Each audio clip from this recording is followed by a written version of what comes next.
আসসালামু আলাইকুম। Hello everyone, সবাই কেমন আছেন? আশা করি সবাই ভালো আছেন। আমরা আলহামদুলিল্লাহ ভালো আছি। আপনাদেরকে আজকে দেখাবো মদিনা মসজিদে নববী। এটা হচ্ছে মসজিদে নববীর ভিতরে জুমার দিনের দৃশ্য। জুমার নামাজের আগে পুরো মসজিদটা কানায় কানায় ভরে যাচ্ছে। মুসল্লি হাজী সাহেবেরা সবাই খুব আর্লি চলে আসতেছে। অনেকে অনেক আগে আসে, শুয়ে আছে, বসে আছে, অপেক্ষা করতেছে কখন আজান হবে, তারপর জুমার খুতবা শুনবে, এরপরে মসজিদে নববীতে নামাজ পড়বে। এই অপেক্ষায় আসলে সবাই, এবং অনেকে ভিতরে ঢুকে প্রথমে জমজমের পানি খাচ্ছে। আসলে মসজিদটা দেখতে পাচ্ছেন কতটা সুন্দর, মনোমুগ্ধকর পরিবেশ। এই মসজিদটার দিকে আপনি দীর্ঘক্ষণ চেয়ে থাকতে পারবেন, চোখে ক্লান্তি আসবে না। যত দেখবেন ততই মন চাইবে আরও দেখার জন্য। খুবই সুন্দর এই দৃশ্য।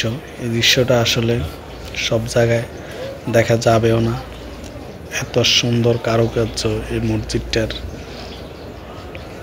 আর এই মসজিদে নামাজ পড়ে যে তৃপ্তিটা আপনি পাবেন, পৃথিবীর খুব কম মসজিদে আপনি তৃপ্তিটা পাবেন। যেখানে পাশে শুয়ে আছে রাসূল সাল্লাল্লাহু আলাইহি সাল্লাম, রাসূলের রওজার সাথে, এবং এই মসজিদের পাশে হচ্ছে জান্নাতুল বাকি। একসাথে অনেকগুলা দর্শনীয় স্থান, রাসূলের রওজা, জান্নাতুল বাকি, পৃথিবীর শ্রেষ্ঠ জান্নাতুল বাকি, যেখানে শত শত সাহাবায়ে কেরাম শুয়ে আছেন, এবং অনেক হাজিরা যারা এখানে মৃত্যুবরণ করেন তাদেরকে ওখানে কবরস্থ করা হয়।